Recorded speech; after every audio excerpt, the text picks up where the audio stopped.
ও viewers আসসালামু আলাইকুম, সবাই কেমন আছেন? আমি আলহামদুলিল্লাহ ভালো আছি। চলে এসেছি আর একটা ভিডিও ব্লগ নিয়ে আপনাদের মাঝে।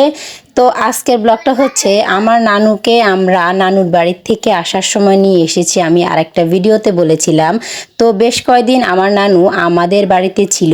এখন আমার আন্টি আছে ওনাদের বাড়িতে যাওয়ার জন্য। আন্টি আমাকে ফোন দিয়ে বলল, তুমি তোমার নানুকে নিয়ে চলে আসো আমাদের বাড়িতে, যেহেতু বেশ কিছুদিন তোমাদের বাড়িতে ছিল, এখন নিয়ে আসো আমার এখানে কয়টা দিন থাকুক। তো আমি সকাল সকাল উঠে আমাদের বাড়িতে গিয়ে আমার নানুকে রেডি করিয়ে নিয়ে চলে আসলাম আমার আন্টির বাড়িতে।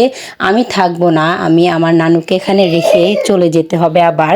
তো আমি আমার নানুকে আন্টির বাড়িতে দিয়ে যাওয়ার জন্য এসেছি, আমার দুই ছেলেকে নিয়ে এসেছি, কারণ আমার আন্টির সাথে দেখা হয়ে যাবে। আন্টিকে অনেক দিন দেখি না, অনেক মিস করি আমার আন্টিকে।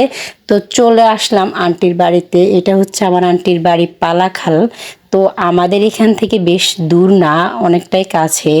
তো আমার নানুকে নিয়ে এসেছি, দেখেন দুই বেআইন দেখে কত খুশি, এখন যে একদম জোরাজুরি করবে দুইজনে একদম। আমার নানুর বাড়ি যেহেতু দূরে, সচরাচর আসা হয় না, তাই বেআইনের সাথে দেখা হয়ে অনেক ভালো লাগলো। আমি নানুকে রেখে আবার রওনা দিলাম বাড়ির উদ্দেশ্যে, কারণ আমার বাড়িতে এসে আবার আমার অনেক কাজ আছে। দুইটা বাচ্চা, ওদেরকে নিয়ে আমার রান্না বান্না সংসারের অনেক কাজই আছে। তো আমি দেরি না করে আমি ওখান থেকে চলে এসেছি আমার বাবার বাড়িতে। ওইখান থেকে আবার আমি আমার বাড়ির উদ্দেশ্যে রওনা দিলাম। তো আজকে এতটুকু, সবাই ভালো থাকবেন, সুস্থ থাকবেন, আমার জন্য দোয়া করবেন। ভিডিও কেমন হলো অবশ্যই জানাবেন। তো আসলে শখের বয়সে ভিডিও আপলোড করি, এর বেশি কিছুই না। আপনারা কেউ বাজে মন্তব্য করবেন না, আপনাদের সাথে এগুলো শেয়ার করতে ভালোই লাগে। তো আজকে এতটুকু, সবাইকে ধন্যবাদ। আল্লাহ হাফেজ।